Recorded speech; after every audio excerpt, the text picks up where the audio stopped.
Salam sejahtera rakan-rakan dan penonton dari Malaysia. Untuk edisi Asia kali ini ada Satria. Baru-baru ini, kumpulan media China telah mengumumkan 10 berita tempatan dan antarabangsa terpenting dalam bidang arkeologi pada tahun 2023. Satria, mengapakah itu berita-berita dalam bidang arkeologi menarik perhatian begitu ramai? Ya betul, kita orang Cina selalu katakan hanya dengan tahu atau faham asal-usul tamadun kita, kita baru mungkin meneruskan jalan kita pada masa depan. Okey, baik. Sekarang marilah kita bersama-sama menonton satu klip video untuk mengetahui sedikit sebanyak tentang susur galur tamadun China. Fikir sejenak, susur alur tamadun Cina. Ketika kita cari tamadun purba yang masih terus berkembang, tamadun Cina ibarat mutiara berkilauan mencuri perhatian. Namun, adanya tanggapan yang tidak tepat terhadap tamadun Cina.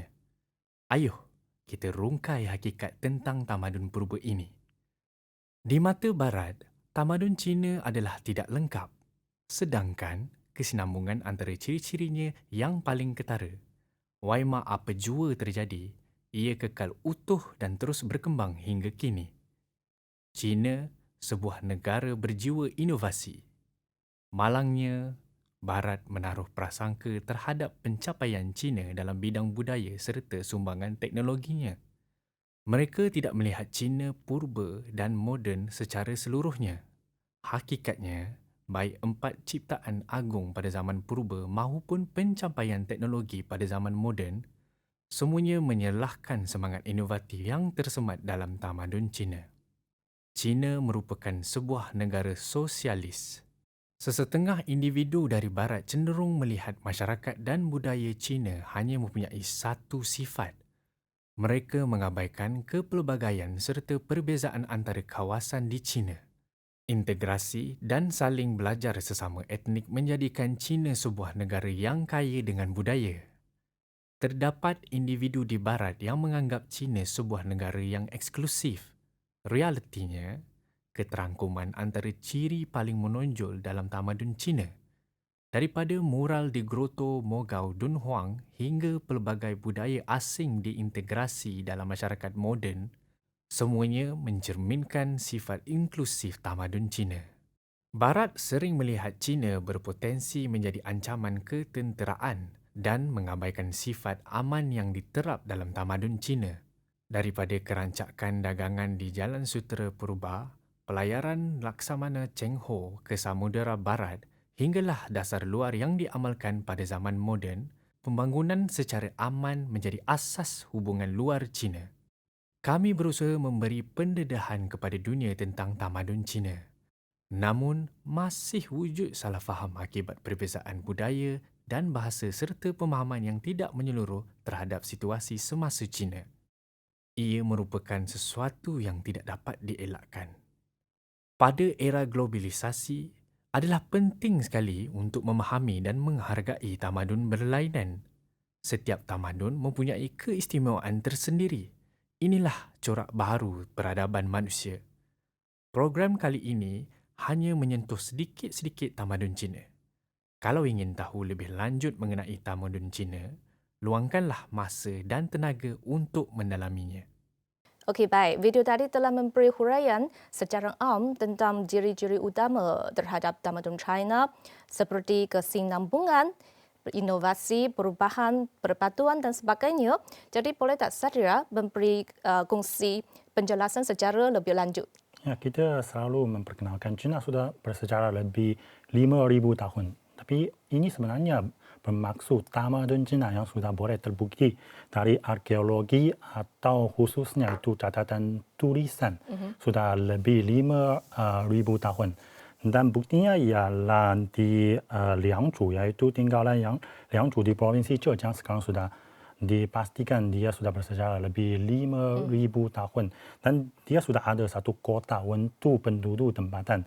Dan kota itu, kota dalamnya sudah ada 3 juta meter persegi. Dan kalau kota luarnya ada 8 juta meter persegi. Cukup luas, satu kota yang cukup besar. Dan di dalam kota tersebut sudah didapati ada padi, ada empangan untuk mencegah banjir. dan juga ada banyak macam hiasan jet yang cukup cantik. Dan kalau anda nak tahu, iaitu kali ini di Sukan Asia Hangzhou, berbagai pingat emas, pingat perak, pingat gangsa yang dihadiahkan kepada pemenang atlet. Rupanya sebenarnya dari jet yang didapati di Liangzhu. Dan selepas itu kita tahu kalau di Arlitou, di Luoyang, sudah didapati kota yang bersejarah lebih 3.800 tahun. Ia sudah dipastikan merupakan ibu kota bagi dinasti Xia. Dan pada masa yang sama, kita pun sudah mendapati ada tinggalan Sanxingdui di provinsi Sichuan. Dan ini hampir zamannya sama dengan Arlitou. Dan ini sudah membuktikan, iaitu dulu kita katakan tamadun Cina atau budaya Cina berasal dari sungai Huanghe, iaitu sungai Kuning. Tapi berdasarkan pencapaian arkeologi yang terkini sudah memberitahu kami di aliran sungai Yangtze juga ada asal-usul budaya kami. Dan di wilayah yang begitu luas ada berbagai budaya-budaya yang sudah mulai muncul pada zaman yang begitu lama. Dan akhirnya mereka bersama-sama menjadikan tamadun Cina pada masa itu.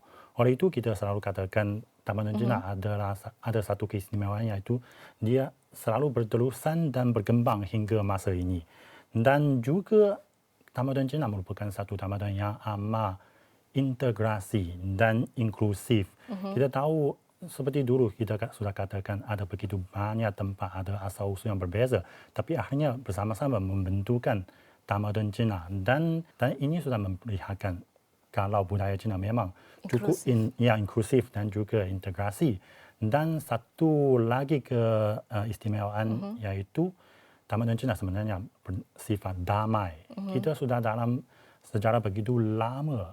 Kalau ada zaman yang cukup makmur sebenarnya ketika kita menghadapi satu situasi yang cukup damai. Dan kalau ketika ada perang atau pencerobohan dari berbagai buah-buah dari luar, kita baru akan menghadapi satu kekacauan. Dan inilah mengapa kita selalu katakan tamadun Cina bersifat damai. Dalam tangkapan umum, tamadun sesebuah bangsa biasanya terbentuk dalam perkembangan sejarah yang sangat lama. Misalnya seperti adat resam, tradisi, kepercayaan dan sebagainya. Dan biasanya ia sudah dipastikan dan susah nak berubah ya. Jadi bagaimana kita mengaitkannya dengan inovasi?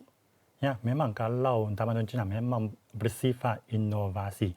Kita tahu dalam sejarah Cina ada 4 ciptaan agung yang sangat terkenal di seluruh dunia. Macam pada lebih 2000 tahun yang lalu kita sudah membaharui teknologi untuk mengeluarkan kertas.